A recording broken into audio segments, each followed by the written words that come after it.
Fecha os De lá no grupo, microfones. mas eu não sabia quem podia gravar. Fala, Beto. Tem muito microfone aberto, a gente levante a mão para o senhor vai chamando para a gente. Deixa eu fechar o microfone.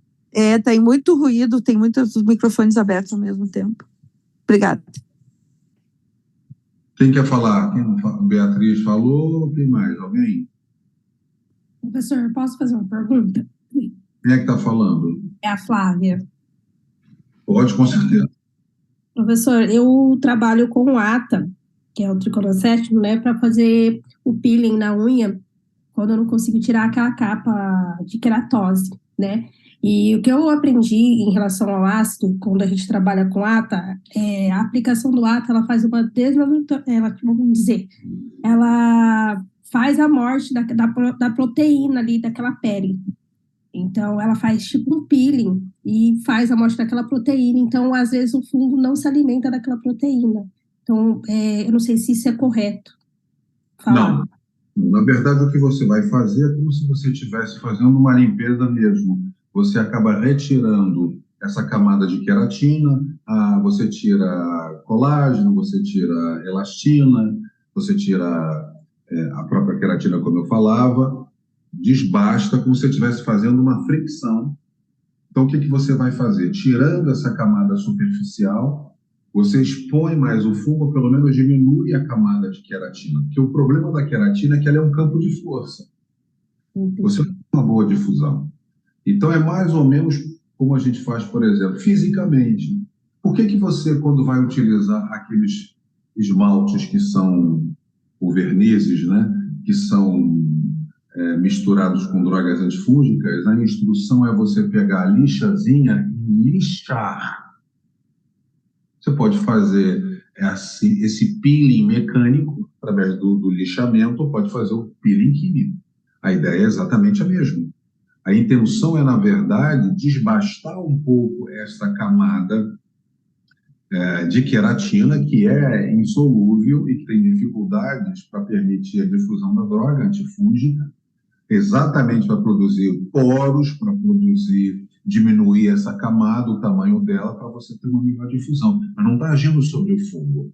Não está agindo sobre a limitação da nutrição do fungo a partir da queratina, até porque você tem toda uma lâmina ungueal liberada para o fungo se desenvolver. Então, você faz, na verdade, exatamente isso, esse peeling, essa lixiviação, tá? Para que a droga possa se difundir. E aí a gente vai usar, inclusive, drogas com concentrações mais elevadas. Você não vai usar, por exemplo, um tioconazol para tratar uma lesão de unha que seja um tioconazol dermatológico. Vai utilizar um tioconazol 28%, uma concentração mais elevada, para que aí você, lixando, com concentração mais elevada e formando um verniz, né, usando o esmalte, que você tenha uma liberação crônica e constante, né, ou crônica mesmo, dessa droga que vai se difundir mais e melhor porque você fez um peeling mecânico até chegar no dermatófito, porque o dermatófito ele fica muito bem aqui no meio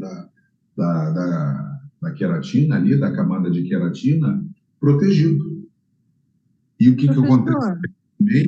Muitas das vezes a gente trata mal esse dermatófito, ele acaba reconhecendo um mecanismo de defesa, e aí você tem esse dermatófito resistente às drogas de uso clínico. E qual é o problema disso tudo? A gente tem um arsenal terapêutico pequeno, gente. Entendi. Só para concluir, por favor.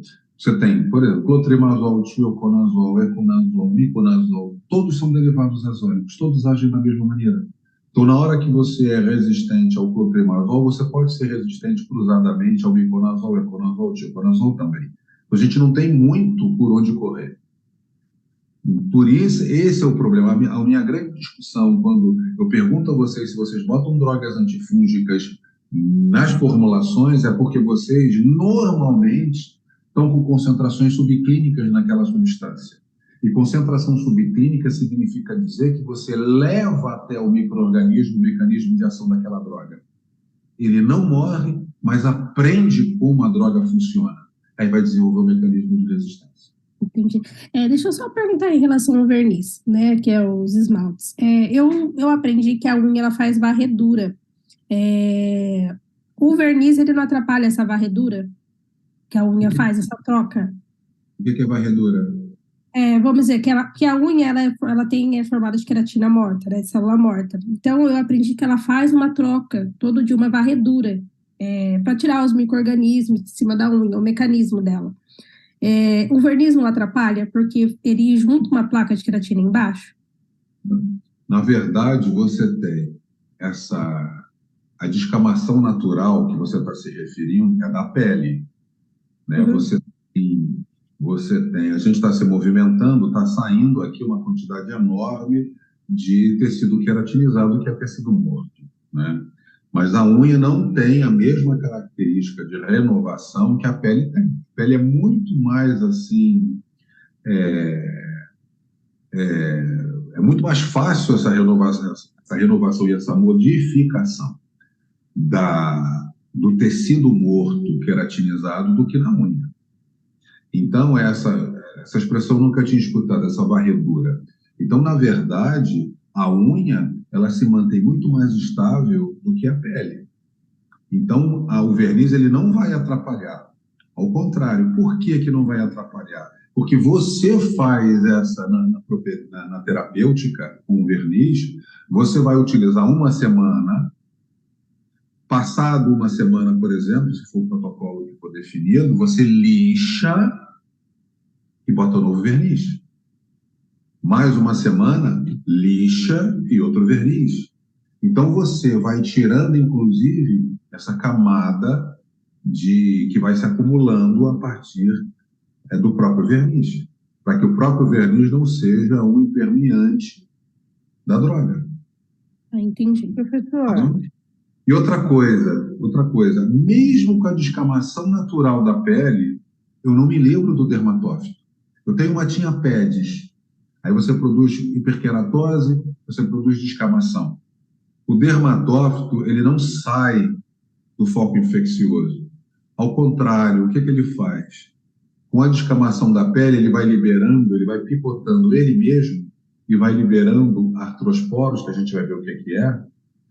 Com as escamas de pele, vai contaminando todo o ambiente, roupa de cama, meia, toalha, sabonete, tudo. E aí você, entrando em contato com essas escamas onde tem os artrosporos, você fica doente, ou fica pelo menos infectado no primeiro momento. Então, até a hiperkeratose que a gente vê, estudo miel, a hiperkeratose na pele é o coitado do organismo, né? Ele aumenta a produção de queratina na expectativa de realmente tirar o dermatófito.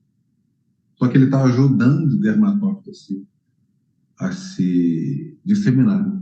Ele não consegue tirar o dermatófito do foco infeccioso, até porque esse dermatófito ele tem um crescimento contínuo, ele vai pegando novas áreas não infectadas, e aí ele vai se desenvolvendo ali, e o organismo tentando, assim inocentemente, aumentar a produção de queratina para aumentar a descamação natural, para tentar tirar o bicho de cima dele. O que ele está fazendo? Aumentando a disseminação do dermatófito no meio ambiente. Professor, esse aumento da produção de queratina... queratina... falar no de vocês, porque eu não consigo ver todo mundo aqui na tela. É a Paula. Tá. Esse aumento de produção de queratina seria aquele engrossamento que acontece no leito? A unha começa a ficar até mais alta em função que o leito começa a engrossar. Engrossa, ou então embaixo você tem uma hiperkeratose que acaba fazendo uma hipólise, ou na própria pele, por exemplo, se forma lesões tipo mocassim, por exemplo, onde você tem, a gente vai mostrar umas lesões depois de tinha PED. Então, esse engrossamento, esse aumento da produção de queratina tem um objetivo principal, que é tentar se livrar das estruturas do dermatófito no tecido. Só que, infelizmente, o tiro sai pela culatra. Ao contrário, ele aumenta a capacidade do dermatófito passar de mim para uma outra pessoa. Professor, é Michele. Uhum.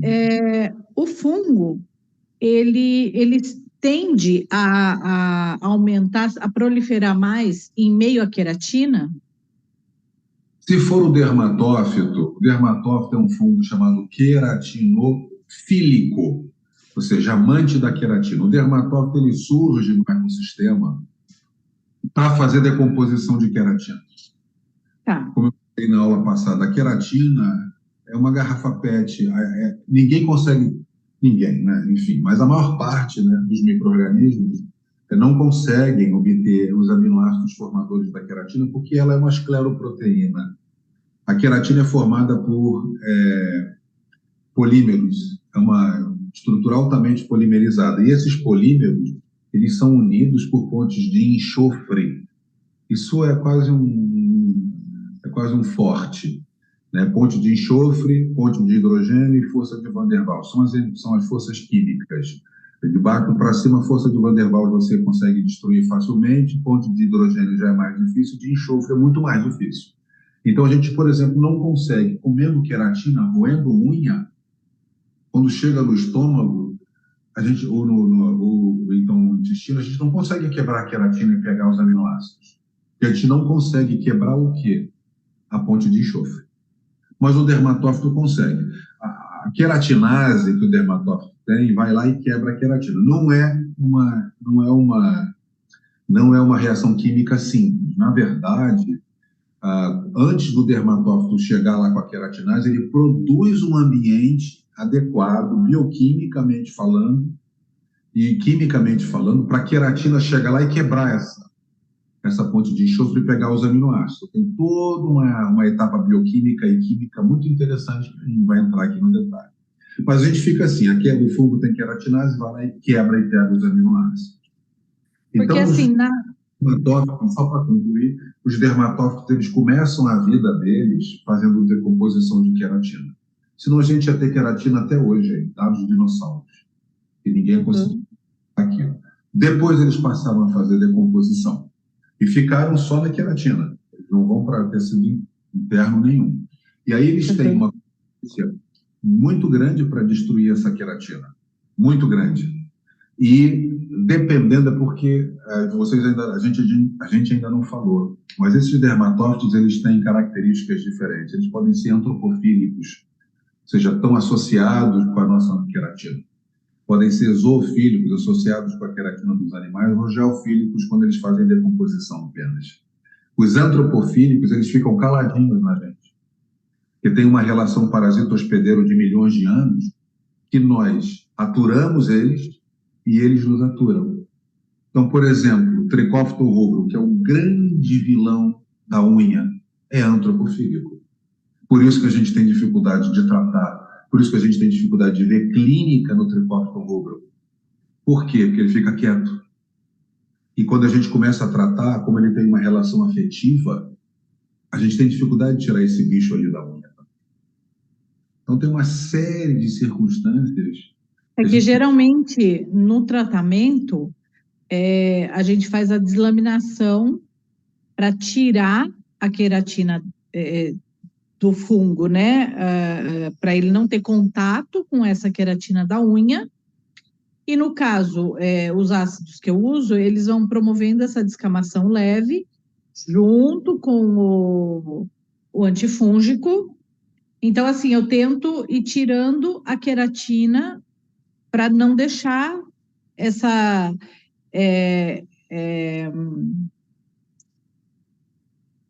para não deixar esse lugar propício.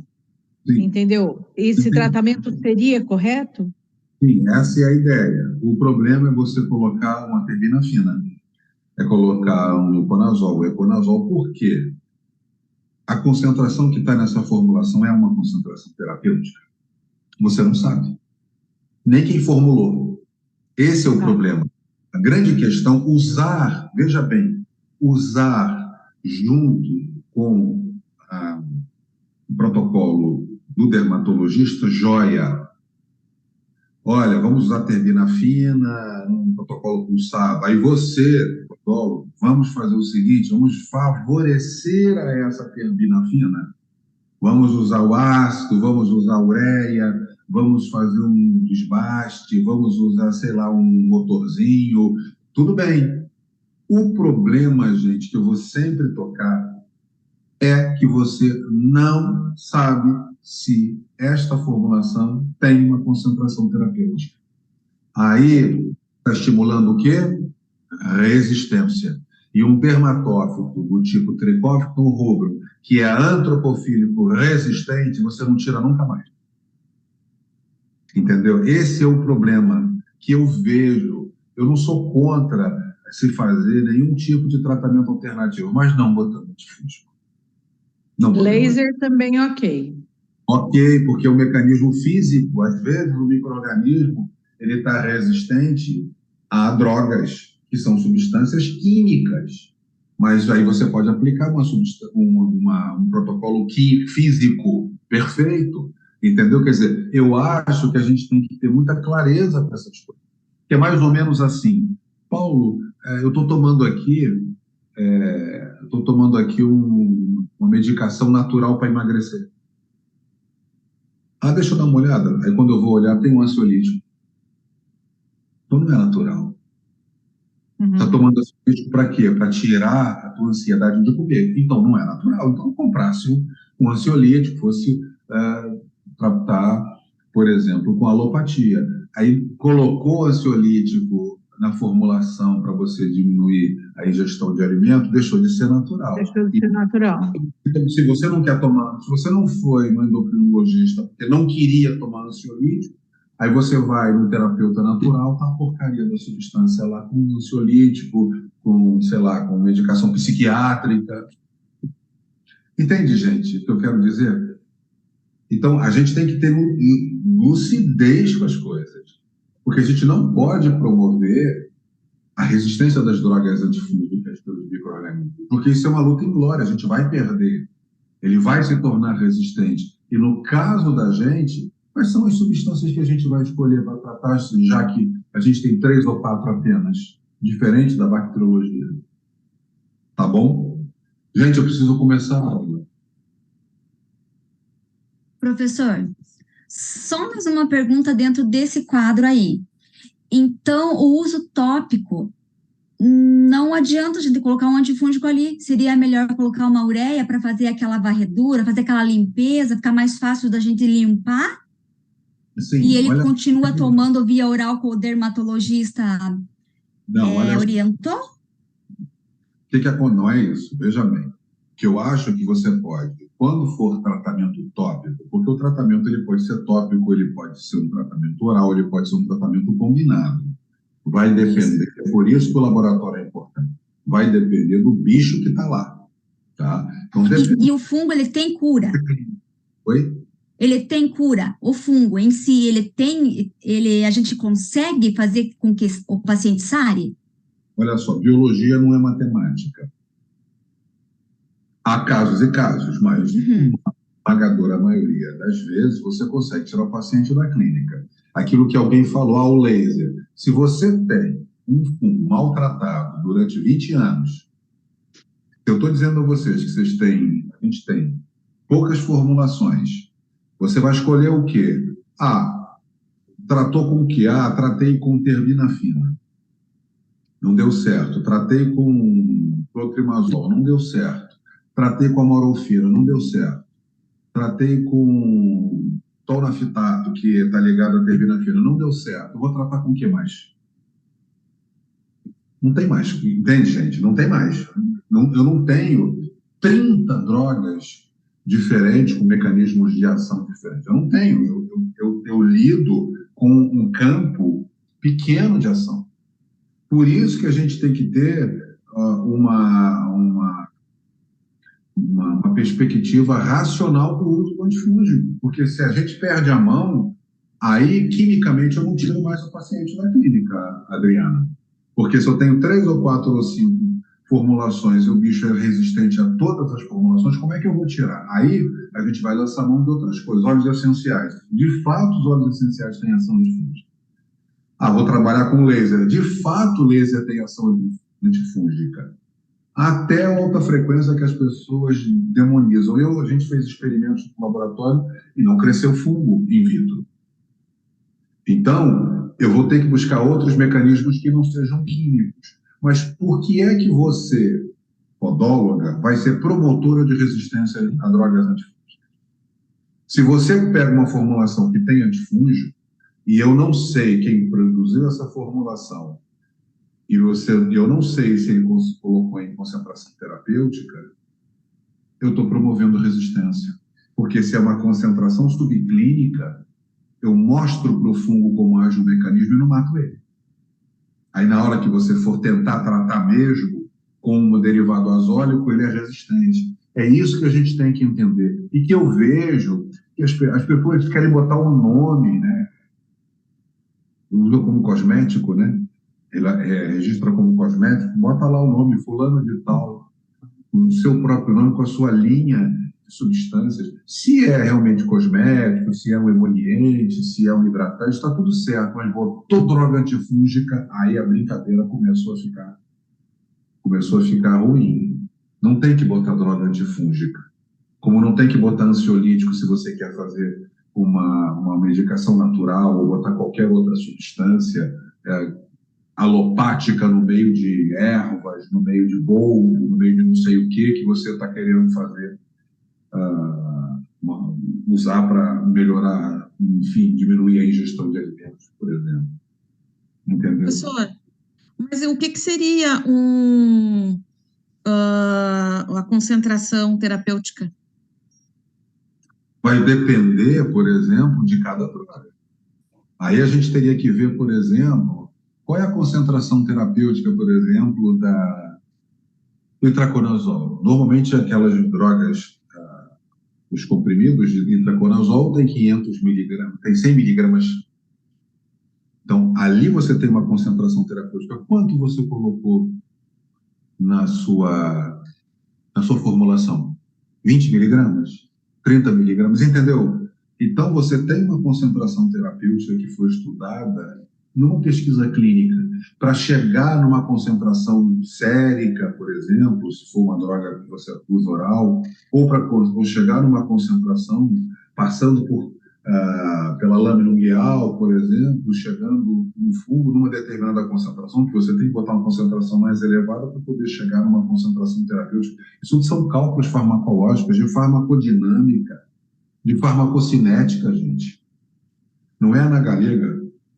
Entendeu? Sim, eu entendo do que, professor?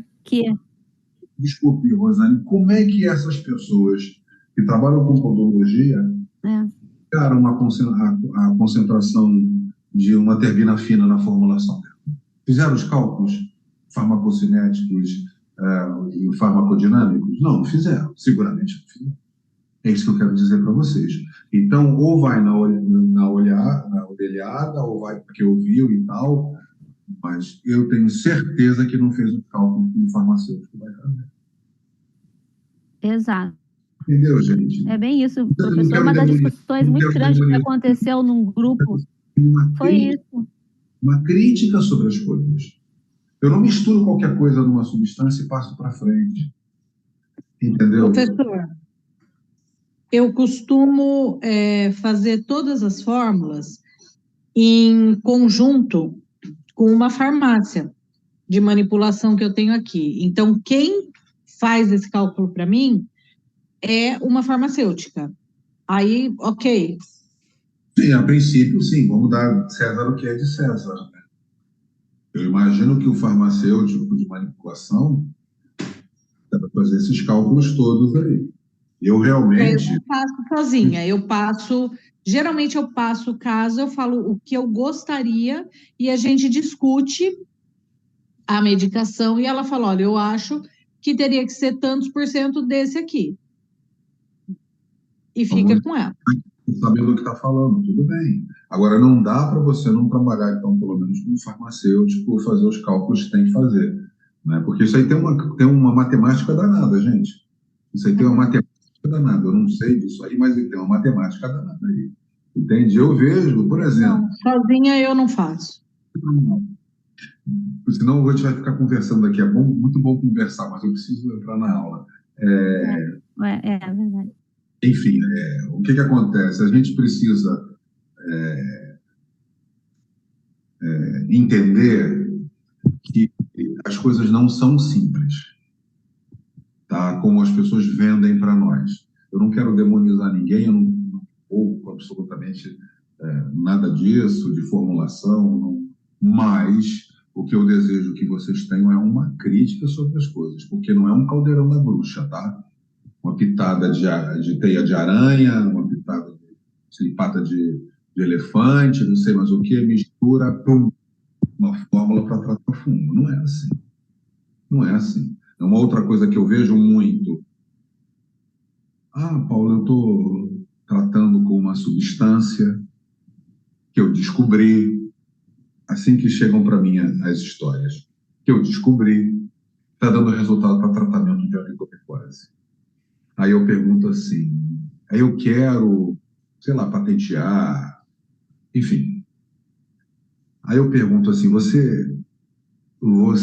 primeira questão, gente. Você fez um projeto de pesquisa clínica, submeteu esse projeto de pesquisa clínica a um comitê de ética? Porque hoje eu não posso fazer como no passado, né? Eu pego as pessoas e fico fazendo experimentos sobre elas, como fizeram os alemães nazistas, pegaram os judeus, produziam tudo quanto era coisa ruim em cima das pessoas. Ou como fizeram muitos e muitos anos os americanos, ou como fizeram as pessoas em toda a América Latina, América do Norte, dos escravos negros, que as pessoas não falam sobre os experimentos que o africano sofria na mão dos médicos brancos das colônias europeias aqui. Ninguém fala sobre isso. Quase ninguém fala sobre isso. E muita gente utilizou as pessoas escravizadas como cobaia. Você não pode voltar a esse tempo. Eu não posso misturar uma poção e pegar o meu paciente que você está tratando, que você acha que tem doença fúngica ou porque foi dito num laboratório, e começar a passar um creme ali, passar um óleo ali, gente. Isso é fazer o que os outros fizeram há 200 anos atrás, é usar as pessoas de cobaia. Você não pode fazer isso. E aí o que as pessoas dizem para mim? Estou tendo resultado. Eu pergunto, em quantas pessoas você usou essa pasta? Em 10. Aonde que em 10 pessoas eu tenho estatisticamente significância do resultado que você obteve? Não tenho. 10 pessoas não significa nada. Nada. E as pessoas fazem isso direto porque chegam para mim e fazem comentários. Isso é um erro que pode levar vocês, inclusive, aos tribunais. Tá? Isso não é brincadeira. Então, porque eu escutei, teve uma pessoa que me disse que estava utilizando uma formulação de indígenas do Mato Grosso que tratavam onicomicoses. As pessoas... Gente, isso não é possível. Você não faz pesquisa clínica dentro das universidades, por exemplo, assim. Você tem que fazer um projeto de pesquisa, você tem que ter uma revisão bibliográfica, você tem que ir para o comitê de ética, você tem uma amostragem, um cálculo que você faz matematicamente falando, um cálculo amostral. Quantas pessoas eu preciso trabalhar para eu poder dizer que isto dá certo? Isso não é brincadeira. Aí as pessoas vêm dizer para mim que trabalharam com 5, 6 pessoas, um creme, uma pasta, um óleo, não sei mais o quê. Isso não é possível, gente. Mas eu estou falando isso de coração. Não é possível. Vocês não podem fazer isto. Não podem. Porque, eu repito a vocês, se vocês se depararem com uma pessoa sensível àquela substância que foi colocada e produzir um agravo nessa pessoa, isto é crime. Passível de abertura de processo criminal. E aí, como é que você vai se defender? Se não tem comitê de ética, se não tem projeto de pesquisa aprovado, se não tem cálculo amostral, se você não tem uma análise das substâncias todas ali da porcaria, não façam isso. E nem deem ouvidos a pessoas que estão fazendo isso. Toma aqui, experimenta, está dando certo comigo. Tá bom?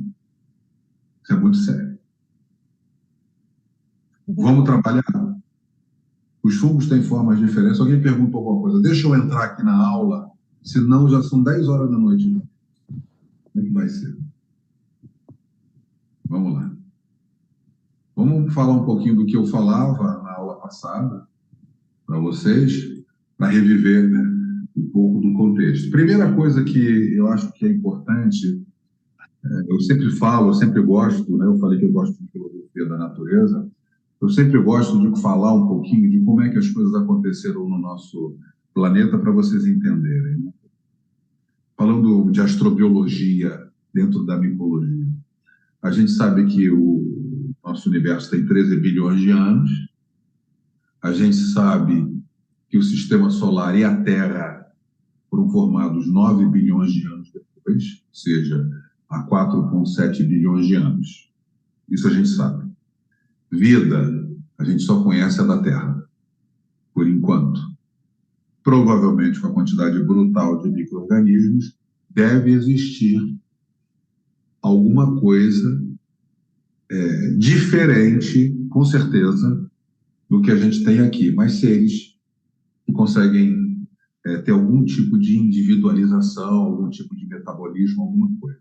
Porque falar que existe vida fora da Terra é um erro conceitual. Porque vida só que existe aqui. Porque vida tem todos os parâmetros do nosso ecossistema. Então, até, inclusive, o pessoal modificou alguns anos atrás esse conceito de vida para a gente não usar equivocadamente. Porque provavelmente a gente não vai encontrar seres que tenham as características metabólicas que a gente tem, né? Por quê? Porque a nossa vida foi desenvolvida no nosso ecossistema. E dificilmente a gente vai encontrar um ecossistema como o nosso. Então, 4 bilhões de anos surgiu o nosso planeta, e eu sempre gosto de falar que a gente tem uma ideia, quando é que começa a vida na Terra? Muito rapidamente, em termos geológicos. Aconteceu 3 bilhões de anos depois. 1 bilhão de anos depois, perdão. Ou seja, a Terra tem 4 bilhões, 1 bilhão de anos depois, ou seja, há 3 bilhões de anos atrás surgiu a vida na Terra. E aí tem várias teorias, a teoria que o pessoal gosta mais de usar é a teoria anaeróbia. Teoria heterotrófica, ou seja, os micro-organismos eram heterotróficos. O que é ser heterotrófico? Não faz fotossíntese, não faz quimiossíntese. Então não pega matéria inorgânica e transforma em orgânica. Faz como nós, a gente pega matéria orgânica e utiliza ela. Então a teoria heterotrófica da origem da vida é a que tem mais assim força, e naquela época não tinha oxigênio. Então os micro-organismos que existiam aqui, que são arqueias, bactérias, né, eram anaeróbios, ou seja, não respiravam oxigênio. E o oxigênio, como eu sempre digo, é extremamente tóxico. A gente só consegue sobreviver porque a gente consegue detoxificar esse oxigênio, senão morria todo mundo, como morrem as bactérias anaeróbias. Você pegar uma bactéria anaeróbia e expor essa bactéria anaeróbia ao oxigênio, todas vão morrer. E aí o que acontece? A coisa foi acontecendo, uma evolução muito grande do ecossistema, né? Na verdade, a gente imagina, vocês devem ter ouvido falar daquela sopa primordial que o pessoal conseguiu fazer no laboratório, que são as bases nitrogenadas. Então, a gente imagina que isso aconteceu lá atrás.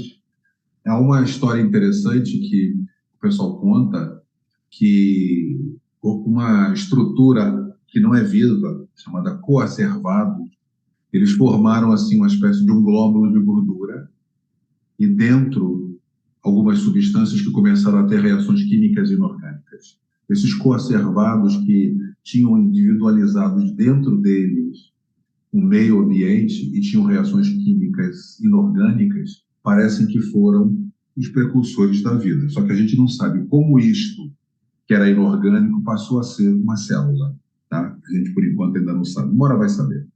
Mas, de qualquer maneira, esses coacervados parecem que foram os primórdios da célula, num dado momento se transformaram em célula, e essas células elas caracterizavam os micro-organismos bacterianos chamados arqueias. E foi a coisa funcionando dessa maneira, vou entrar muito no detalhe, até mais ou menos 2,5 bilhões de anos. Então, a vida começa com 3 bilhões de anos, 500 milhões de anos depois, em torno de 2,5 bilhões de anos, acontece um fenômeno que foi chamado de grande oxidação, ou grande oxigenação. O que é isso? Cianobactérias se desenvolveram naquele oceano primitivo e começaram a produzir quimiossíntese ou fotossíntese, ou seja, começaram a produzir oxigênio. A quantidade era tanta de cianobactérias que elas jogaram no ecossistema da Terra uma quantidade brutal de oxigênio, modificando o nosso ecossistema, que não tinha oxigênio e passou a ter. A partir daí, todos os organismos aeróbios, como nós, que respiramos, puderam se desenvolver. Tá? E aí, o que aconteceu? O fungo é aeróbio, respira como nós. E heterotrófico, ou seja, não faz fotossíntese como os vegetais. É exatamente como nós, para a matéria orgânica. Mais ou menos 1,2 bilhões de anos surgem os fungos. Então, primeira coisa, fungo é muito velho no ecossistema. E aí, o que foi que aconteceu?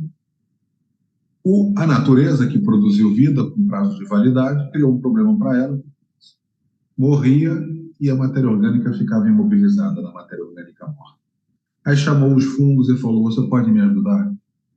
Eu preciso voltar com essa matéria orgânica, com esses insumos, eu preciso degradar isso voltar como matéria inorgânica para eu poder fazer novas células, novos tecidos, novos corpos. Você pode me ajudar a fazer a decomposição? Os fungos disseram: vou ajudar você. E começou a fazer decomposição. Como eu sempre digo, se não fosse a decomposição dos fungos, os ecossistemas seriam quase que totalmente dependentes de insumos de novos nutrientes. Então, com a decomposição dos fungos, a natureza ficou tranquila, porque ela passou a ter, de maneira assim, renovável, insumos para fazer a vida. Tá? E aí, o que os micro-organismos de origem fúngica fizeram? Se espalharam pelos ecossistemas fazendo decomposição. Porque praticamente em todos os ecossistemas tem vida. Como vida tem prazo de validade, na hora que morre, quem é que vai fazer a decomposição? Os fungos. Então, eles se desenvolveram como organismos ambientais. Muito bem. Estão em todos os lugares, conseguem estar onde outros organismos não conseguem estar. Mas o que foi que o fungo acabou fazendo com ele mesmo? Exatamente como acontece na vida da gente. Quando a gente diz sim para uma coisa, a gente acaba dizendo não para outra coisa que é contrária. O que é contrário à decomposição, gente? Contrário à decomposição é a infecção. Ou seja, eu obter a matéria orgânica, a força, a partir de um organismo vivo. Enquanto na decomposição eu obtenho a matéria orgânica de um organismo morto, então ele não causa nenhum obstáculo para mim. Mas no organismo vivo a coisa muda de figura, porque você não vai entregar todos os seus aminoácidos, ácidos graxos, proteínas e tudo mais de graça para um micro-organismo que invadiu o seu tecido. E disse: agora isso tudo é meu. Não é assim. O que a gente faz? A gente se defende. Se defende em 3 níveis: barreira cutâneo-mucosa, processo inflamatório e imunidade. A primeira defesa é a pele e a mucosa íntegras, que são muito boas, diga-se de passagem. Tanto são que a gente percebe que a coisa fica desfavorável para nós, por exemplo, quando a gente é um grande queimado. Na hora que você queima a pele toda, você fica suscetível a qualquer tipo de infecção. Então, para mostrar a vocês que a pele íntegra, a mucosa íntegra, é realmente, muito boa. A segunda defesa é o processo inflamatório, que é como se fosse um policiamento, como se fosse uma PM, que fica circulando pelas ruas para prevenir que malfeitores façam algum tipo de violência. A mesma coisa é o processo inflamatório. Os neutrófilos vão ficar circulando, que são células, para ver se aparece algum invasor e tentar debelar a infecção ali no início. Se o micro-organismo vence a barreira cutâneo-mucosa, se vence o processo inflamatório, resta quem? Resta a imunidade, que essa é específica e é a mais efetiva e eficiente. Só que o micro-organismo de origem fúngica, como ele não se desenvolveu para a infecção, ele não consegue invadir o tecido. É como se eu estivesse preso nessa sala e querendo sair, tendo as minhas mãos como ferramenta para destruir essa parede. Não vai. Eu não vou sair daqui. É mais ou menos assim. O fungo acabou não desenvolvendo mecanismos para invadir e está com as mãos nuas. Ele não vai vencer barreira cutâneo-mucosa, processo inflamatório e imunidade. Não vai. Por isso que ele não vai fazer infecção em gente como nós, com saúde. Vai fazer infecção aonde? Em gente que não tem como se defender. Ou seja, o que significa em gente que não tem como se defender? É a porta que não está fechada. Eu estou trancado aqui, não. A porta, meto a mão na maçaneta, vejo que a porta está aberta. Aí eu posso sair, mas eu não tive esforço nenhum. Porque a chave não tinha sido passada na porta. Eu consigo sair, é mais ou menos assim. O fungo vai invadir o tecido e fazer a infecção porque a porta está aberta, não porque ele tinha uma dinamite para romper a porta ou para romper a parede, como teria bactérias, por exemplo. Na verdade, isso é um conceito que vocês têm de ter. Os fungos são oportunistas na esmagadora maioria das vezes. Então, eles vão acometer pacientes que são imunocomprometidos sistemicamente ou localmente. Então, barreira cutâneo-mucosa pode ser rompida localmente, por exemplo, com traumatismo crônico. E aí o micro-organismo pode se implantar. Mas o micro-organismo pode se implantar também se você tiver uma diabetes descompensada em cetoacidose, ou um HIV, ou uma COVID, por exemplo, que não é no local, mas é sistêmico. Tá? Então, a gente não pode esquecer que você tem uma imunidade ou uma defesa que pode ser comprometida localmente ou sistemicamente. Então, por exemplo, eu posso ter uma infecção por um fusário na unha e não ter uma infecção sistêmica, ou não ter um comprometimento sistêmico. Aconteceu do fusário cair, entrar por exemplo, fazer infecção na lâmina ungueal por causa de traumatismo. Não porque doente sistemicamente. Bom, então vamos lá, caminhando aqui. Como eu gosto também de mostrar... Posso tirar só uma dúvida? Oi? Posso tirar só uma dúvida? Sim. Nessa questão da imunidade? Por exemplo, eu sou uma pessoa imunossuprimida, eu tomo secukinumab. Mas, embora eu tenha contato com o fungo diariamente, eu nunca tive infecção fúngica. O que explicaria isso? Sorte. Obrigada. Essa que é a verdade. Porque se você é um paciente imunocomprometido, se você toma uma droga imunossupressora, o ideal é que você não se expusesse. Eu me exponho bastante. Contexto circunstancial, tá? Essa é que é a verdade. Essa é que é a verdade. Eu não tenho como dizer o porquê que você não adquiriu uma infecção fúngica. Não tenho como, né? Nunca. Um contexto ambiental e um contexto orgânico seu. Aí teria que estudar, teria que ver. Mas, sendo assim muito verdadeiro, simplesmente o que eu posso te dizer é que você, por algum motivo, não se tornou tão suscetível a ponto de um micro-organismo, ao entrar em contato contigo, se sentir à vontade para fazer uma infecção. Tá? Então, brincando, eu falo sorte, mas teria que ver o que está acontecendo. De uma maneira geral, as pessoas que fazem uso de citostáticos devem evitar ambientes insalubres, ambientes em que você tenha uma chance de entrar em contato com o micro-organismo. Tá bom? Bora então, pra aula. Obrigada. Nada, isso. Vindo aqui, a gente tem 5 milhões de fungos, autores que dizem que tem 12 milhões. É uma quantidade estúpida de fungos, só que, para a sorte da gente, eles são realmente apenas decompositores, com pouquíssima condição de fazer infecção. Se a gente for para a literatura, talvez a gente tenha 250 fungos, 300 fungos relatados como agentes de doença, comparativamente com 5 milhões ou 12 milhões, vai depender dos autores, não é nada. Então, eles são realmente decompositores, eles são realmente organismos ambientais, mais do que patógenos, para a sorte da gente, tá bom? Porque com 5 milhões ou 12 milhões de fungos, se todos fossem perversos, malfeitores, talvez a gente não tivesse organismos superiores andando pelo ecossistema da Terra. Tá? E quando eu falo organismos superiores, são vegetais e a gente.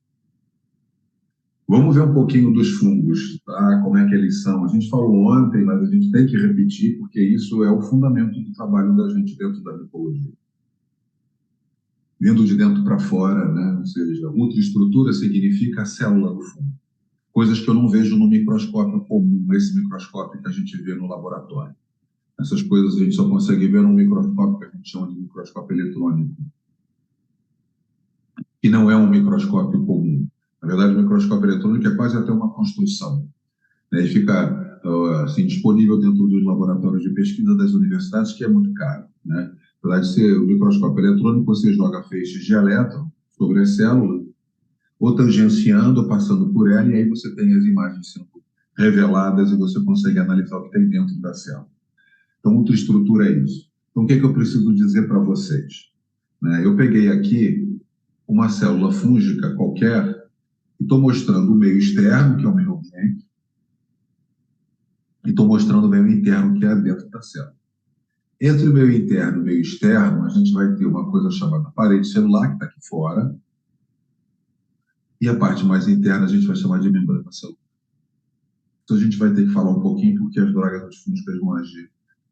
Aí eu vou explicar para vocês. Então, eu tenho, pegando isso aqui, ó, fiz uma linha aqui, ó.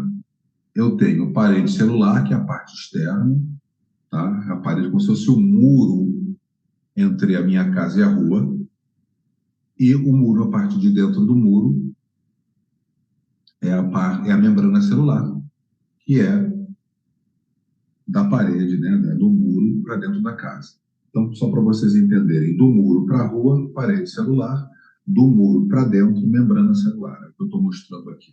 Então, meio externo, toda a parede celular, e o meio interno, você tem a membrana celular e depois você tem o citoplasma, que está aqui. Vocês lembram disso, né? Do citoplasma, membrana celular, enfim. O fungo tem parede e tem membrana celular. Tá? Tem duas estruturas que vão proteger essa célula aqui. Então, meio externo em contato com o meio externo, parede celular em contato com o citoplasma, ou seja, internamente, membrana celular, e dentro da célula a gente tem o citoplasma. Então, vamos lá. Olha só, isso aqui, eu mostrei agora, eu fiz aqui um esqueminha. Então, em vermelho eu tenho uma parede celular, depois, logo em seguida, eu tenho uma membrana celular, e depois eu tenho um citoplasma. Que é o que está desenhado aqui.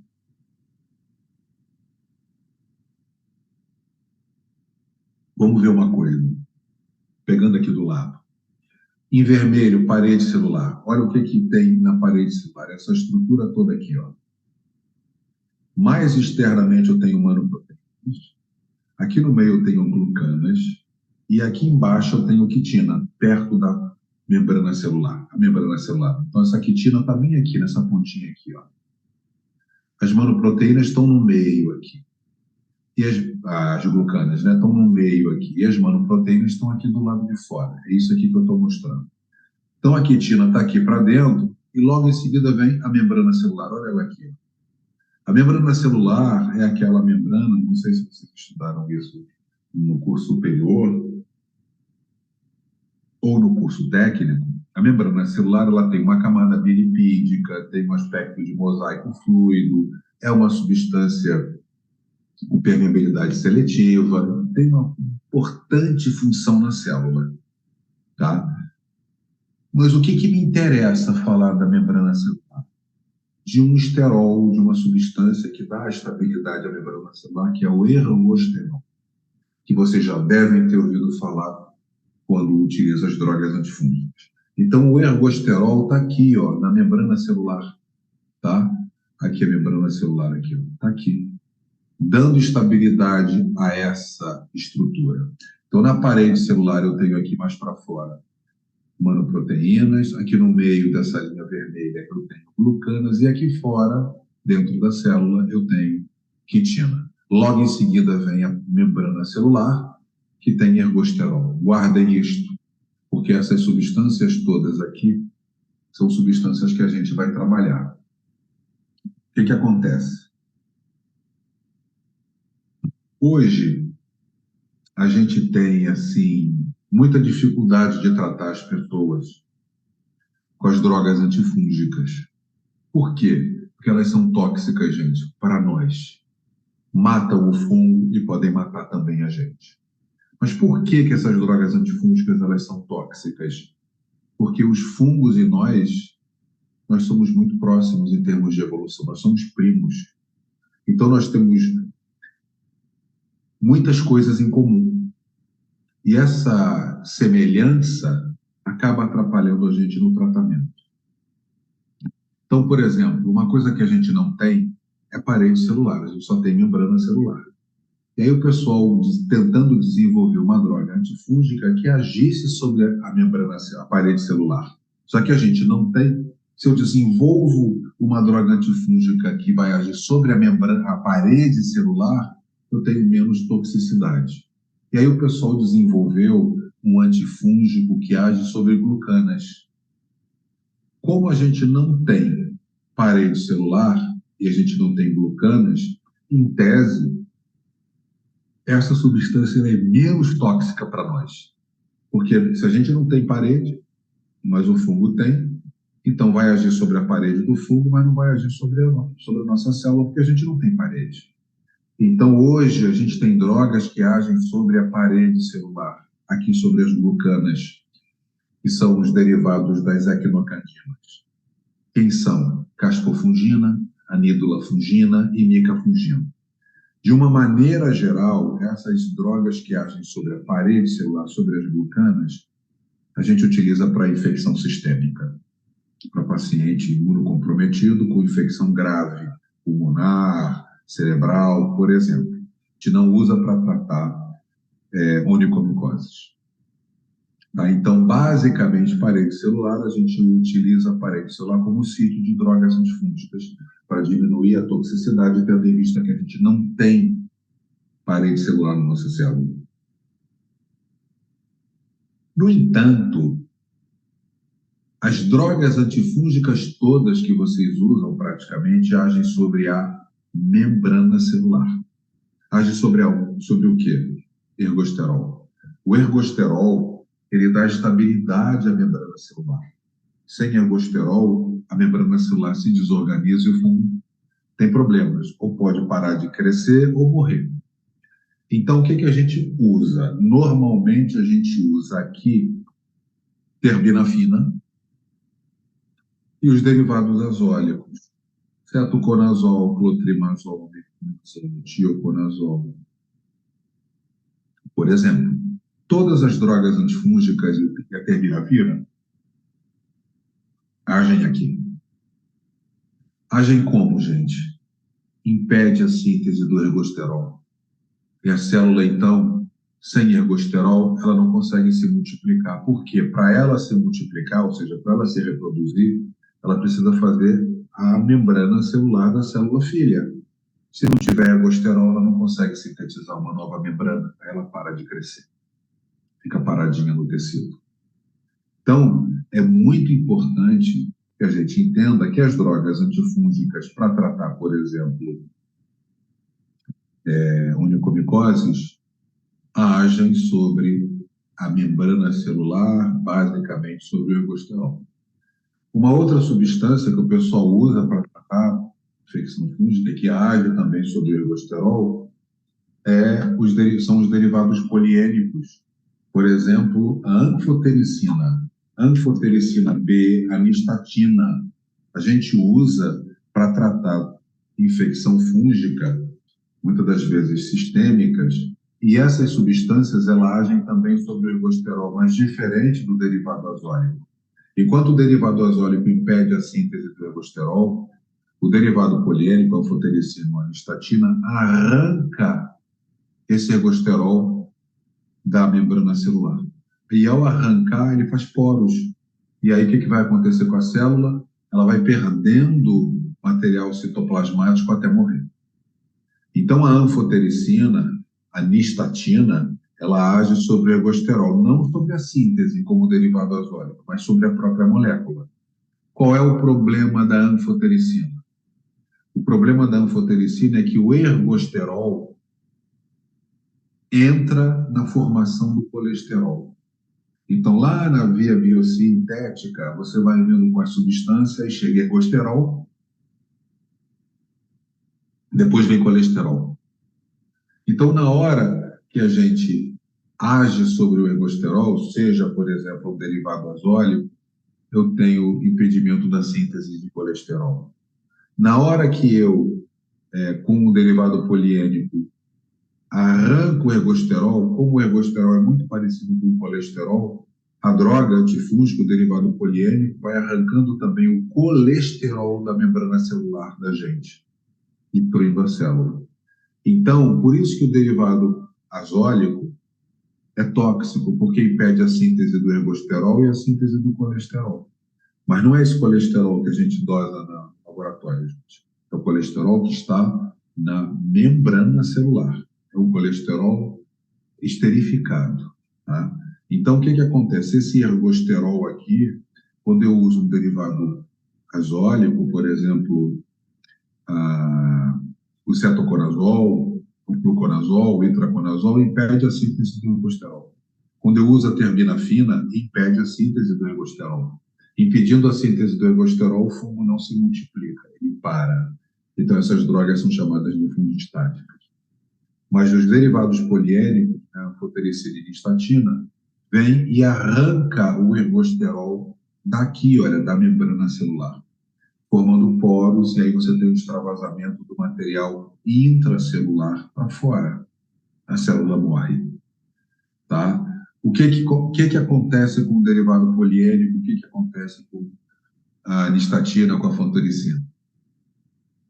Quando ela entra, além dela destruir, além dela arrancar o organismo, além dela arrancar o ergosterol, ela vai arrancar também, repetindo, o colesterol. O colesterol que está aqui, ó. E aí vai destruindo uma quantidade enorme de células, o hospedeiro morre. É por isso que a gente não pode utilizar a anfotericina ambulatorialmente ou em casa. A gente só pode usar no hospital, porque pode ter uma taxa de mortalidade muito alta, que vai arrancando tudo quanto é colesterol da membrana celular, o sujeito morre. Tá?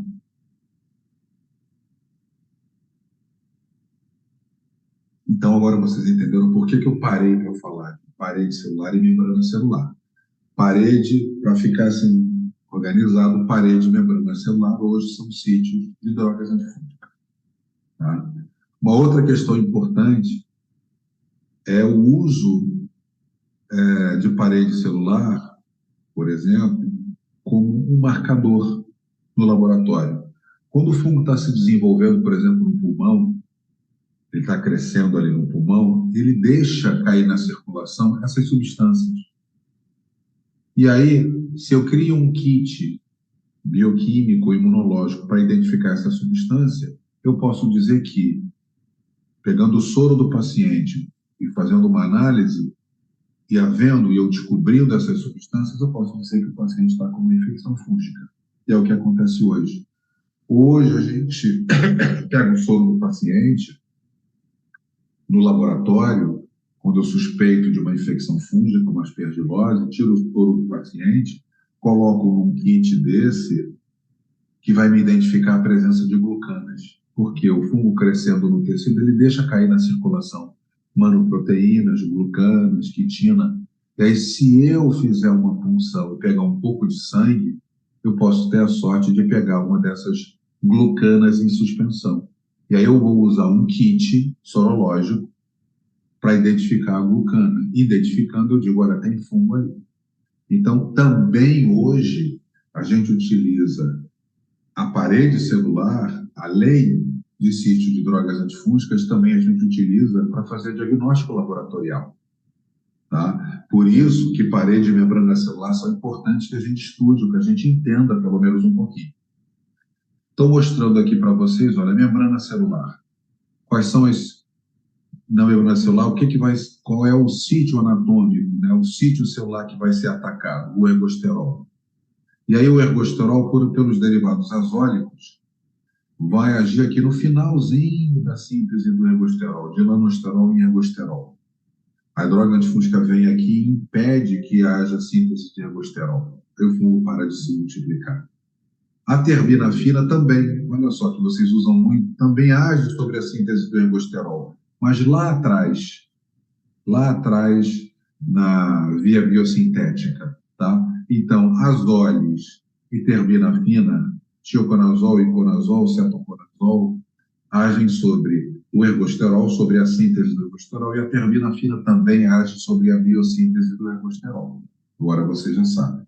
A anfotericina, por exemplo, age sobre a membrana celular, mas ela age o quê? Arrancando a molécula de ergosterol, fazendo poros, e o material foge por esses poros para o meio externo. E a gente tem as equinocandinas, os derivados das equinocandinas, que vão agir sobre a parede celular, impedindo a síntese de glucanas. E aí você tem a morte celular por conta disso. Tá? Então, aqui está as drogas mais importantes que a gente tem para tratar.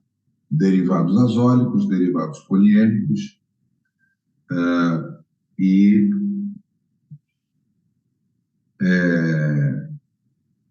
derivado das equinocandinas aqui.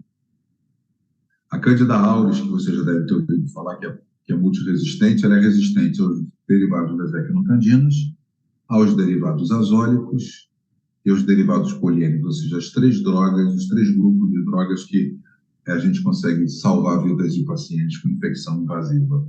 Então, você veja aqui como perigoso. Aqui deixa para lá. Então, olha só, algumas drogas, derivados azólicos, aqui você tem a terbinafina, derivados das aminas, tá? Que são as principais drogas que a gente usa. Aqui o citoplasma entrando dentro da célula antifúngica, perdão, da célula fúngica, tá? Eu estou olhando a célula fúngica, estou vendo a célula fúngica, e o que eu reconheço aqui? O núcleo, por exemplo, a membrana do núcleo, a membrana nuclear, as mitocôndrias, o retículo endoplasmático, o vacúolo, ou seja, são todas estruturas que vai reconhecer. Então, os fungos, eles são basicamente células parecidas com as nossas, um pouco menores, um pouco mais simples, mas basicamente são células iguais às células humanas, tá? Por isso é fácil da gente estudar um pouco a citologia da célula fúngica. Então, eles são muito próximos de nós. É por conta disso que a gente, como eu falei, tem problemas com o tratamento das drogas antifúngicas, porque mata o fungo e mata o hospedeiro também, por conta dessa proximidade. Estrutura somática. Essa estrutura somática, gente, é o que a gente vai lidar, de fato, no laboratório. Ou, se você comprar um microscópio, coletar um raspado de pele, um raspado de unha, colocar entre lâmina e lamínula e olhar no microscópio. Então, essas estruturas a gente precisa conhecer, tá? Eu vou fazer aqui um desenho, deixa eu ver se eu consigo aqui sair daqui para eu desenhar uma coisinha para vocês entenderem como funciona.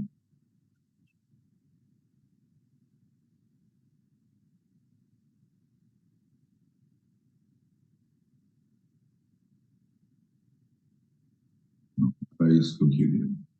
Eu queria mostrar para vocês... Não, está aqui. Mostrar para vocês, não. Pegar aqui. Vamos ver se vocês conseguem entender. Olha só, as estruturas somáticas é o corpo do fungo, tá? Quando a gente vai para a bacteriologia, o que a gente tem? A gente tem cocos, streptococcus, estafilococcus, a gente tem bacilos, né? Bacilo da tuberculose, bacilos cereus, a gente tem cocobacilos, a gente tem espiroquetas, por exemplo, né? Está sem imagem. Não, eu sei, já vou entrar. Só escutem só o que eu estou falando. Primeiro, eu vou desenhar, por isso que eu botei uma tela branca. Então, você tem espiroquetas, você tem vibriões, ou seja, são células de bactéria. No caso do fungo, a gente só tem dois tipos de células, gente. Ou você tem uma célula que é um filamento tubular, ou você tem uma célula que é globosa, que é a levedura. Essas duas estruturas eu vejo no tecido quando a gente está fazendo o exame microscópico, tá? Então, vamos mostrar a vocês o que são essas estruturas, desenhando, que vai ficar mais fácil. Então, olha só. A infância de um fungo é o esporo. O esporo. Esse esporo, gente, como um vegetal, como a semente de um vegetal, ele vai germinar. Essa estruturazinha filamentosa, que parece uma raizinha, vai ser chamada de tubo germinativo.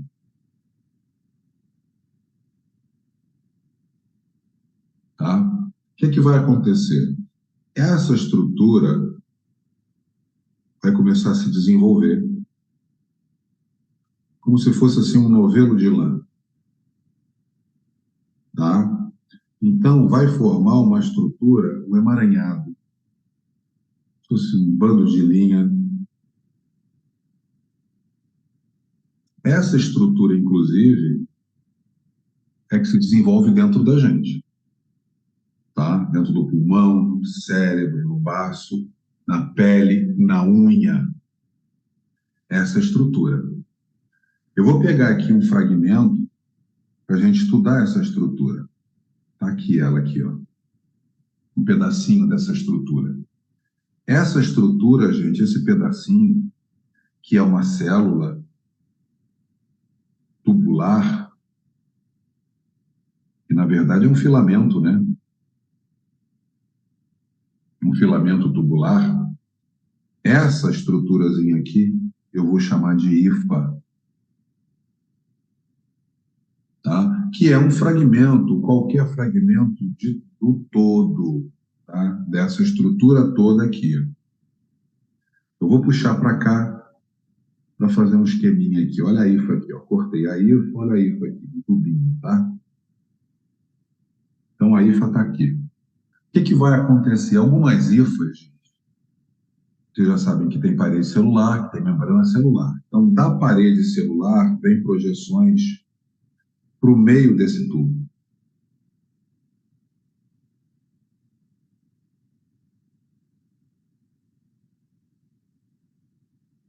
Formando o quê? Compartimento. Se você perceber, olha, eu não desenhei, não fiz uma projeção fechando. Eu vou cortar aqui e vou virar para vocês. Então, cortando, o que eu tenho é isso aqui, ó. A projeção veio, tem um poro no meio. E essas projeções aqui, que estão aqui, ó,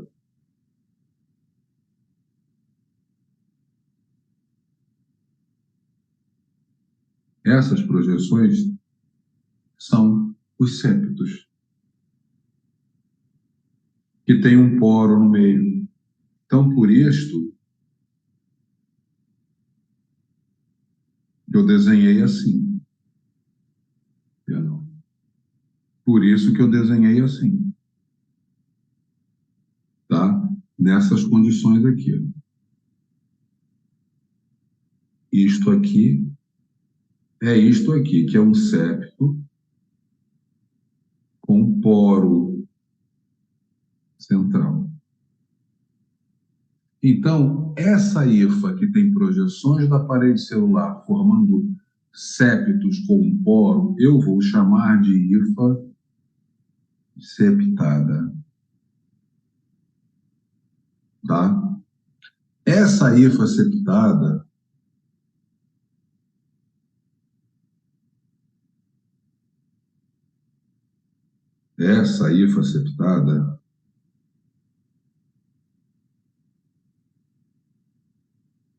ela pode ter algumas características.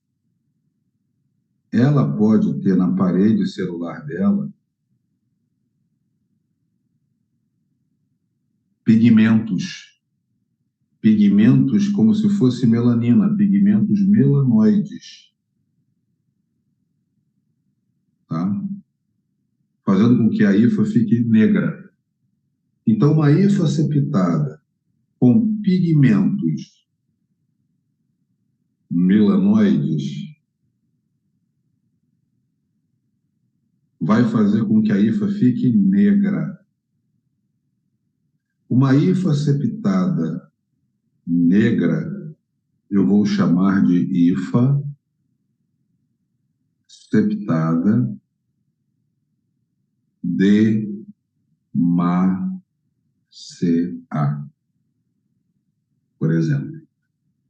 E a gente vê isso no tecido. A gente vê as hifas negras no tecido. Eu posso ter uma hifa septada também, a ela aqui,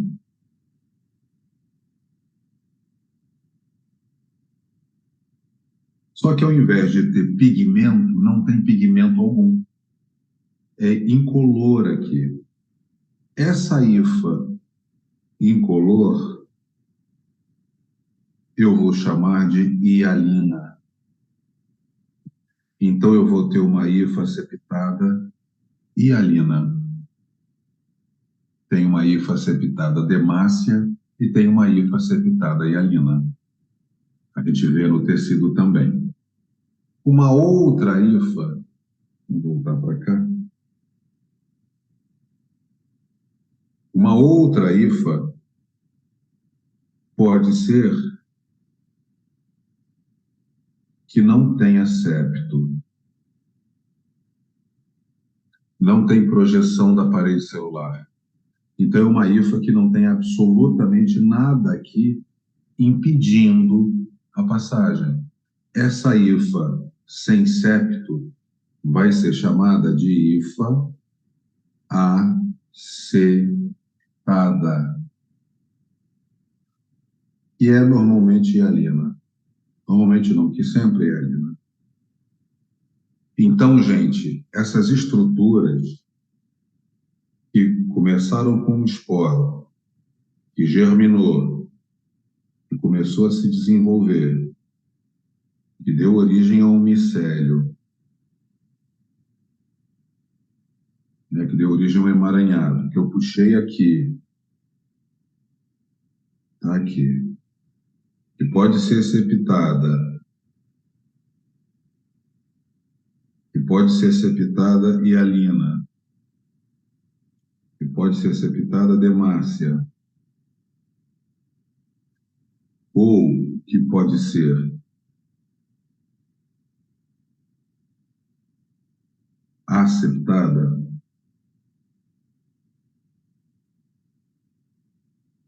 compõe a estrutura vegetativa dos fungos filamentosos. Então, é isso que a gente vai ver no microscópio. Essa hifa septada, inclusive, está muito ligada a paciente diabético, descompensado em cetoacidose. Isso eu preciso que vocês guardem. Isso aqui, ó, hifa septada, hialina ou demácia e aceptada. Isso eu preciso que vocês saibam, tá?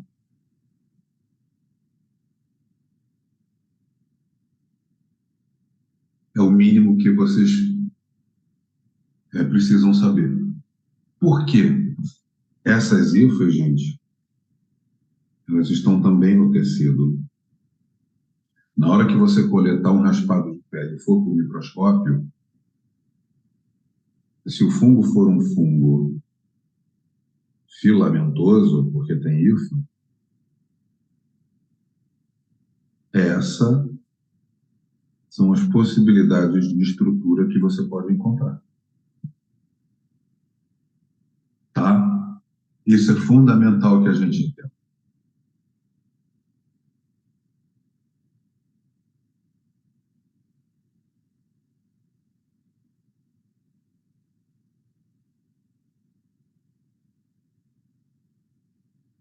Vou voltar para cá.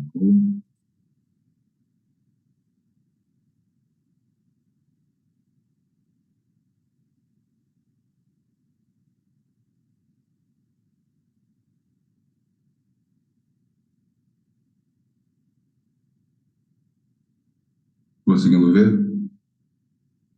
Ampliado de novo, direitinho?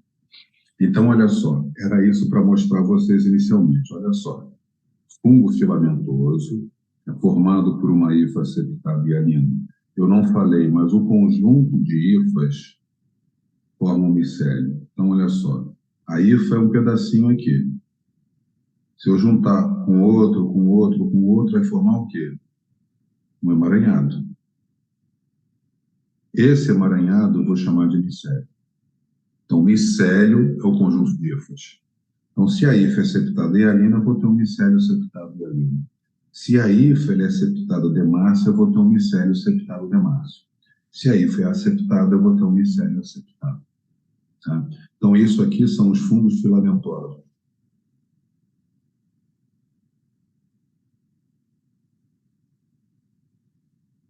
O outro grupo de fungos, que são os unicelulares, são as leveduras.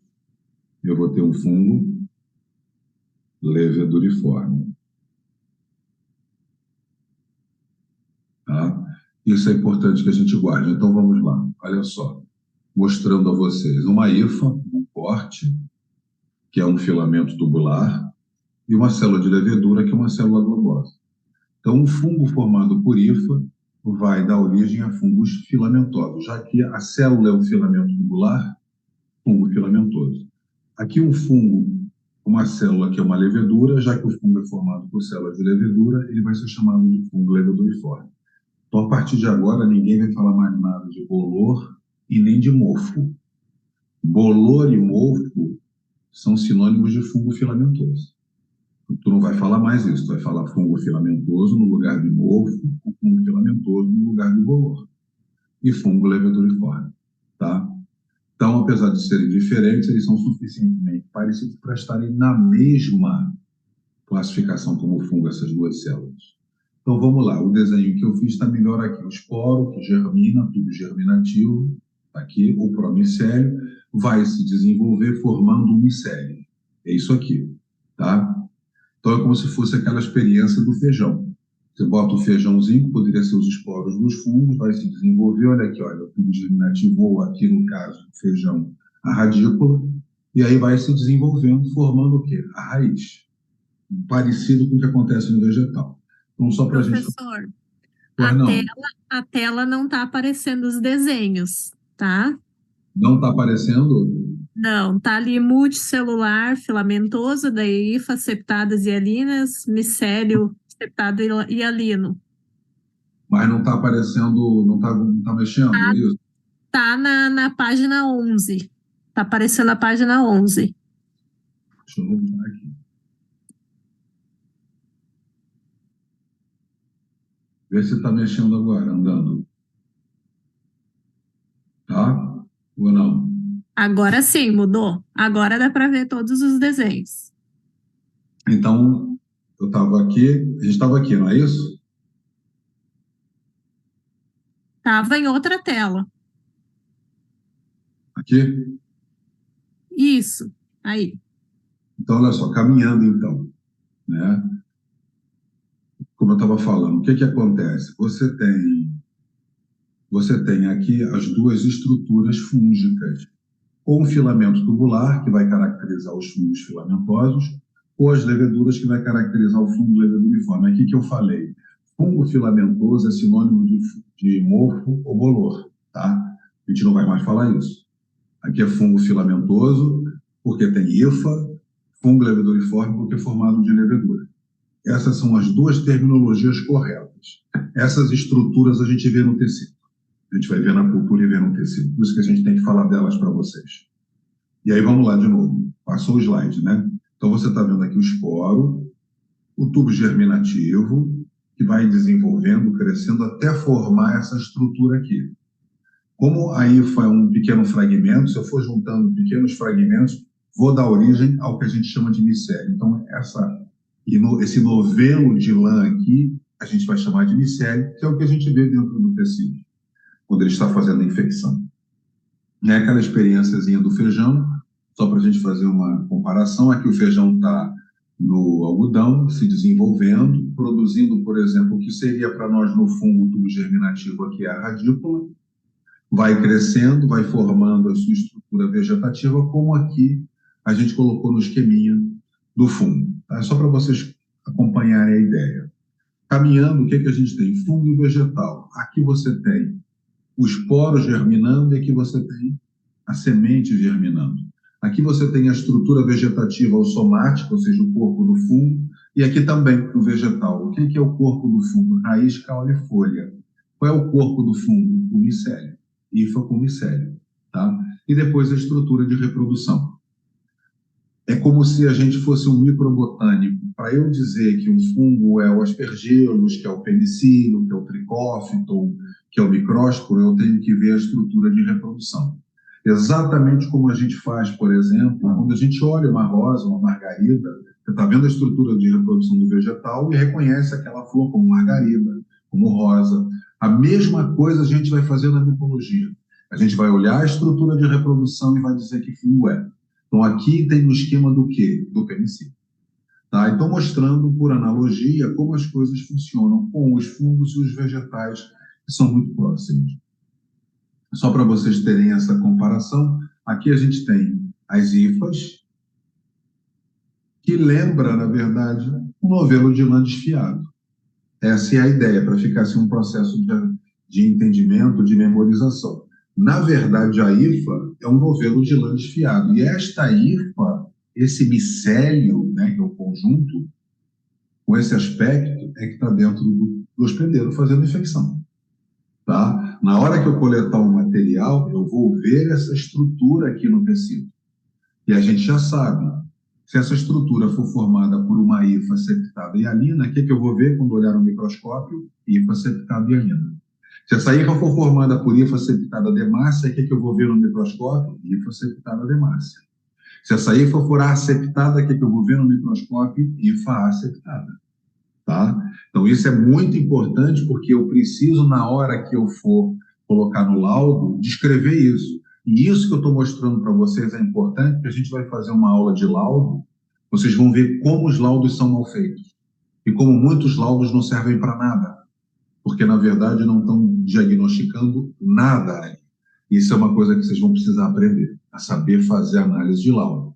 Para fazer análise de laudo, eu preciso que vocês entendam essas estruturas aqui. Tá? Então, seguindo, tirei um fragmento, disse para vocês que um fragmento do micélio é chamado de hifa. Então, um conjunto de hifa forma o micélio. Vamos lá, tirei um fragmento, isso eu desenhei, mas agora vocês estão vendo na imagem. Hifa septada, então tem o quê? Projeções da parede celular, tá?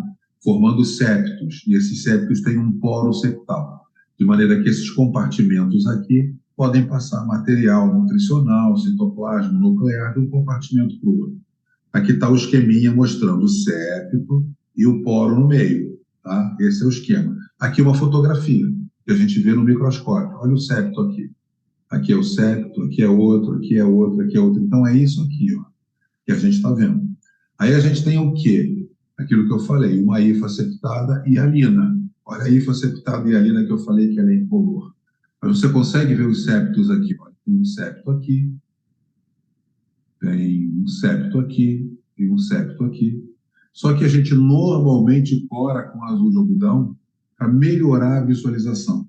Então, todas as vezes que vocês virem uma fotografia, né, de uma microscopia de fungo coradas em azul, é porque o fungo é hialino. Mas olha aqui o fungo demácio. Aqui vocês conseguem ver o septo também, e o fungo é negro, porque tem melanina. Aqui eu não estou corando. Aqui eu usei um azul de algodão, né, um corante azul para corar. Aqui eu não usei um corante. Eu só fixei o fungo com ácido fênico e ácido lático para matar o fungo. Aqui tem ácido fênico, ácido lático e um corante azul, azul de metileno, por exemplo.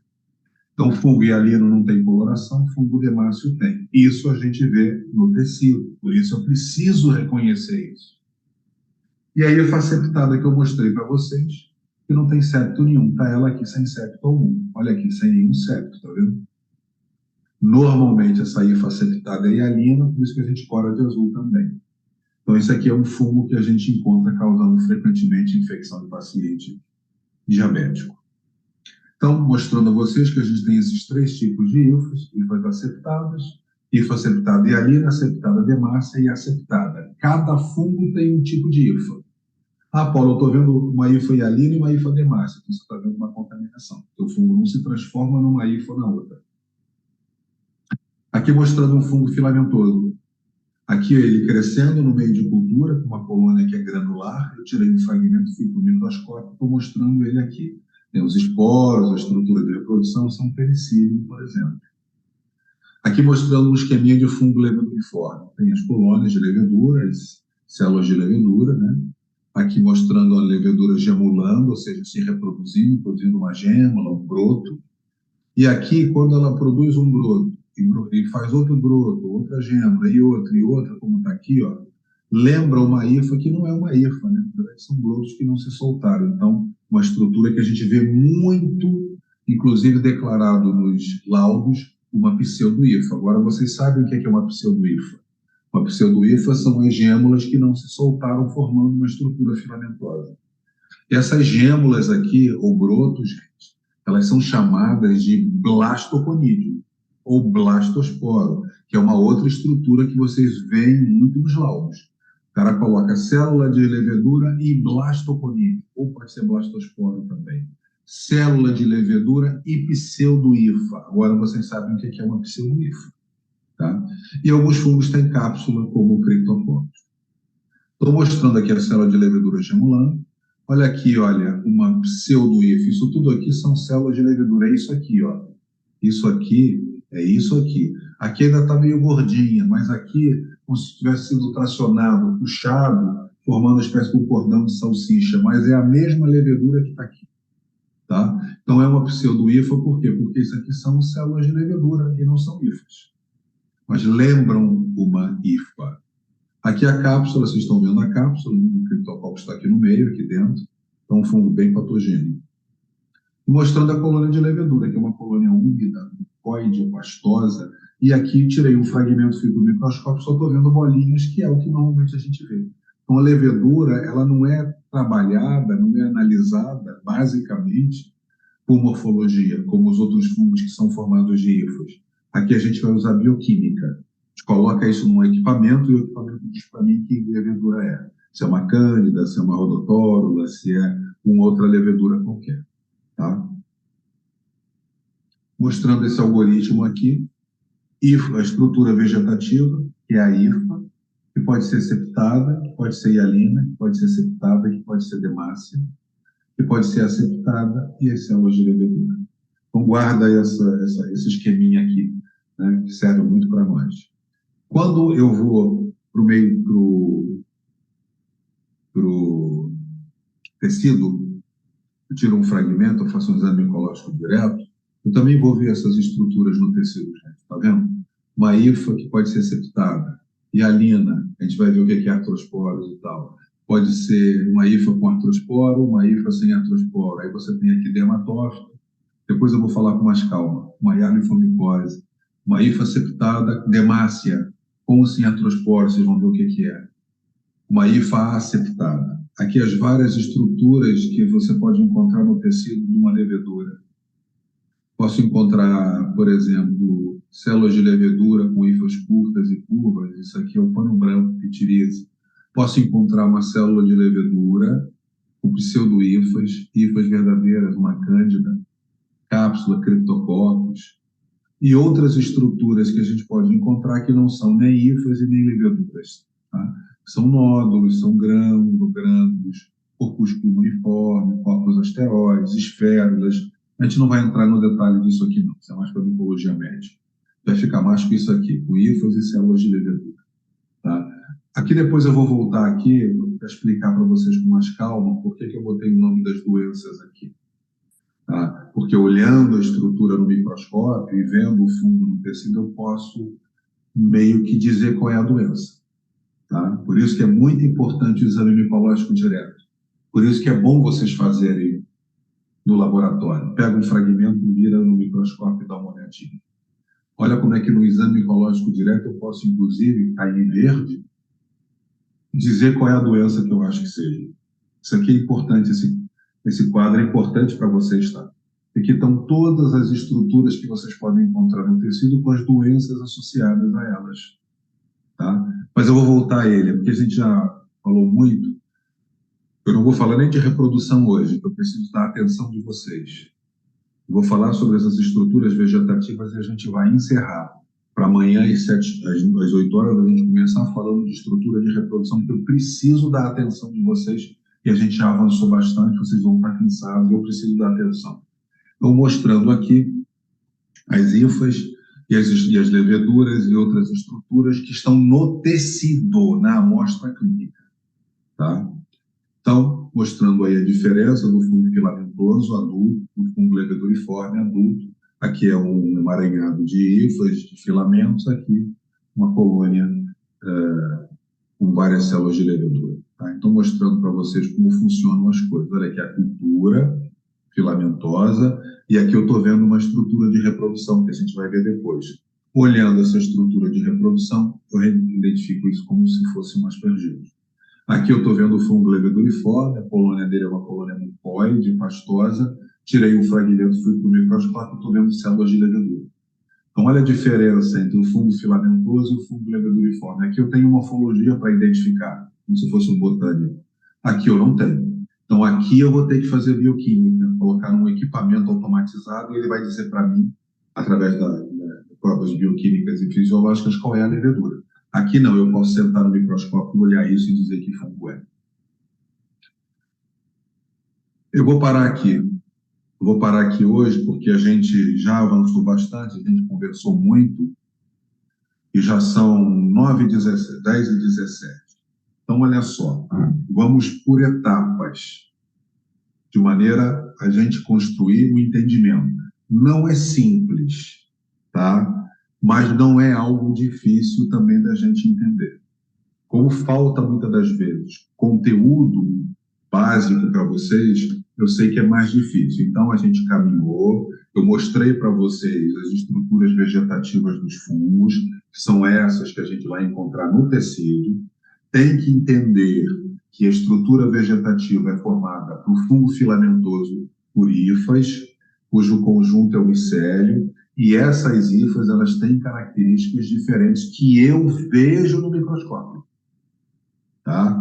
Aí amanhã, como a gente vai estar mais descansado, eu vou voltar àquele slide onde eu coloquei as doenças, para vocês entenderem por que eu posso olhar no microscópio e ver hifa, septada e alina e dizer que eu estou vendo um dermatófito, e aí eu estou diante de uma dermatofitose, ou ver que eu estou diante de um fungo causante, ou agente causal de uma hialofomicose. Isso é importante para vocês. Tá? Porque mais importante de qualquer coisa para o podólogo, na minha visão, é entender como você faz laboratório, com certeza. Mas o mais importante é você conhecer o microscópio e fazer um exame micológico direto como eu vou chamar, exame micológico direto na cadeira, ou seja, na cadeira do podólogo. Você coleta o material, olha para o lado e vê. Mas se você não conhecer microscópio, que a gente vai ensinar a vocês na aula prática, vocês vão sentar na frente de um microscópio, a gente vai mostrar todas as estruturas e vocês vão manipular o microscópio. Porque não adianta querer comprar um microscópio se você não sabe nem como é que você manipula o microscópio. Então, a primeira coisa é sentar ali na frente comigo, um por um, e vai mexer no microscópio. Você vai ver quais são as estruturas, você vai saber como é que você organiza o trabalho com o microscópio, que é a primeira coisa. Tá? Então, não vai ter, assim, condições da gente não passar por uma formação em microscopia. Aí depois, uma coisa que eu já me adianto, que eu ia pedir a vocês, se vocês tiverem material que vocês coletaram do paciente de vocês, quem for fazer a prática, leva. Compra um frasco de urina na farmácia e coleta o material. Não precisa nem se preocupar em identificar o nome do paciente se você não quiser. Vai coletando e botando ali para vocês tentarem fazer um exame micológico direto. Quando a gente ensinar vocês a mexer no microscópio, eu vou levar o material, cada um de vocês vai montar a lâmina, vai sentar no microscópio e vai olhar para ver o que é que vocês conseguem ver. Se não for dessa maneira, vocês não vão conseguir trabalhar com o microscópio, não vão conseguir comprar o microscópio, vão comprar e não vão conseguir usar. Então, a gente tem que trabalhar por etapas com tranquilidade. Então, eu acho que está bom. Hoje a gente conversou várias coisas, né, importantes, apesar de não ter sido diretamente associado à aula, mas eu acho que está bom por hoje, chegando até as hifas. Algumas pessoas, alguns de vocês estiveram ontem, então viram os slides, viram alguma coisa, relembraram alguma coisa, outras eu não sei. Estão vendo pela primeira vez. Mas o importante é reconhecer essas estruturas. Isso tem que ficar claro para vocês. Isso tem que ficar claro para vocês. Essas estruturas vocês não podem sair com dúvidas. Então, a gente apresenta, vamos sedimentar, vamos tomar um banho, dormir, fazer o metabolismo desse aprendizado para amanhã a gente retomar e continuar essa formação no primeiro momento de morfologia de fungo. Não adianta falar muito rapidamente, porque vocês não vão pegar. A minha preocupação é ensinar vocês, é que vocês aprendam efetivamente o conteúdo. Tá? Então, vou parar aqui. Amanhã a gente vai falar de um grupo importante, que são os fungos dimórficos. Por quê? Porque eu tenho a esporotricose. Um gato pode morder o pé de uma pessoa, ou arranhar o pé e implantar o esporotrix no pé. Então, como vocês são profissionais de atenção básica, vocês têm que olhar a lesão e falar assim, olha, isso parece uma esporotricose, você tem que buscar um dermatologista, mesmo que você não vá tratar, mas que você reconheça a lesão como uma esporotricose e encaminhe. Sabe por quê, gente? Muitas vezes o paciente da gente, por conta do clínico não ter uma formação, fica batendo cabeça com infecção fúngica, com esporotricose, cromomicose, com micetoma, tá? Porque não reconhece naquela lesão uma doença fúngica. Por isso é que a gente vai falar dos dimórficos e a gente vai mostrar alguma coisa para vocês, mesmo que não seja do tratamento. Isso avança o tratamento, ou seja, vocês são profissionais de linha de frente. Então, vocês têm que saber encaminhar. Olha, procura um dermatologista que pode ser uma esporotricose. Aí o cara vai procurar um dermatologista dizendo que vocês falaram que poderia ser uma esporotricose. Isso acende a luz do dermatologista que não saberia reconhecer aquilo como uma esporotricose, por exemplo. Caminho inverso. Tá bom? Gente, alguma dúvida que vocês tenham para a gente encerrar por agora? Conseguiram pegar o que a gente estava falando? Como é que foi? Deu para acompanhar? Eu preciso desse feedback. Deu para acompanhar até aqui? Joia? Então tá bom. Então a gente fecha agora com as IFAs. Amanhã eu vou dar uma retomada, falar rapidamente das IFAs e falar daquele slide que eu falei das doenças, porque eu não quero falar agora para não encher a cabeça de vocês estão cansados. Aí eu retomo, mas isso é importante que eu fale. Vou para os fungos dimórficos, vou para a reprodução, para a gente fechar isso. Aí a gente vai ver várias lâminas para ficar na mente de vocês, tá? Essas estruturas todas. E aí depois a gente vai fazer um comentário na última aula sobre algumas doenças. Vou fazer um comentário rápido, porque isso eu vou discutir na aula prática, o cálculo de severidade. Vou discutir algumas coisas aqui para dar uma visão geral para aquelas pessoas que não vão fazer a prática. Mas muita coisa a gente vai discutir também lá na prática. Microscópio a gente vai trabalhar na prática, não tem tempo para falar aqui. A gente vai trabalhar na prática, eu vou mostrar, a gente vai fazer uma sabatina com vocês com o microscópio. Né? Não sei quem tem contato, quem tem nível superior, ou uma biomedicina, uma biologia, já passou, né, pela microscopia, mas quem não tem também não vai ficar para trás, não. A gente vai discutir muito o microscópio, porque não adianta fazer qualquer outro tipo de abordagem se vocês não aprenderem a trabalhar com o microscópio. Isso está na frente de vocês, vocês não sabem ligar, vocês não sabem como é que você faz uma mudança das objetivas, você não sabe mexer no micrométrico, você não sabe dosar, por exemplo, a intensidade luminosa, como é que vai comprar microscopia? Tem que ser no sábado que a gente vai aprender isso aí. Tá bom? Posso, então... Só uma perguntinha. Eu estou tentando pedir o Atlas lá, será que o rapaz vai conseguir? Porque não consegui retorno. Olha só, eu vou trazer alguns. Pois é, só que não mandou o número da conta para a gente pagar e para o senhor trazer para a gente também. Então amanhã você está no grupo, né? Sim. Então você manda uma mensagem de manhã, assim, Paulo, lembra de falar sobre o livro, porque aí o que acontece? Quando eu estiver lá na sociedade, eu vou ver isso, e aí eu defino com ele, qualquer coisa eu mando uma mensagem e passo para vocês o que for de importante, porque amanhã eu vou lá para pegar esses livros para trazer. Pois é. na sexta. Eu também estava querendo. Então, vocês Eu também estava querendo. É que ele não deu o número da conta para a gente pagar. Tá bom. Por Vocês e-mail, viu? Ele mandou o boleto. Ele mandou Ele não mandou. Ele manda o boleto, na verdade, ele manda e tem embaixo, parece a assinatura, que é o da empresa. Clica lá em cima. Eu tive dificuldade também, porque abria, era o Atos que não está enviado.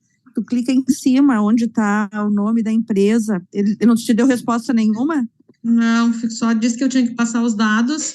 Passei os dados e aí não veio mais nada. Mas ele vai responder. Saber disso, manda só uma mensagem quem entrou em contato e não teve resposta, porque Rosane estava mexendo nisso.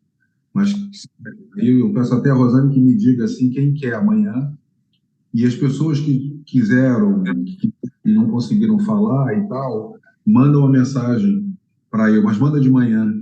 Tá? Manda cedo, manda sim. Eu não vou de tarde, eu não estou lá. Eu vou dar uma passada lá e aí eu pego esse material que o menino dá para trazer para vocês. O Atlas. Aí eu também faço um autógrafo lá para vocês. É legal, né? Levar, teve que comprar. Se bem que, se quiserem comprar depois, é só avisar a menina, olha, pede o Paulo para fazer uma dedicatória, que aí a menina me dá. Na verdade, ela está de férias, mas o menino lá, o Marcelo, que está substituindo. Aí ele me dá, eu faço a dedicatória e eles enviam já para a dedicatória. Mas eu vou levar e faço a dedicatória para quem estiver lá. Para quem não vai fazer o curso, também o professor envia? Se a gente pagar o curso do correio? Ele manda, com certeza. Eu prefiro até que vocês entrem em contato direto com eles, porque aí para a gente poder trabalhar. Tá? Inclusive, até ela vai me ajudar. Ô, Paulo, eu posso ir lá te ajudar, que eu moro ali perto. Vai ficar bacana para a gente poder trabalhar. Eu vou me preparar, então, porque provavelmente aí no começo do ano sai, né? Isso, eu até falei com a Micaela hoje. A Micaela está aí no meio do vídeo.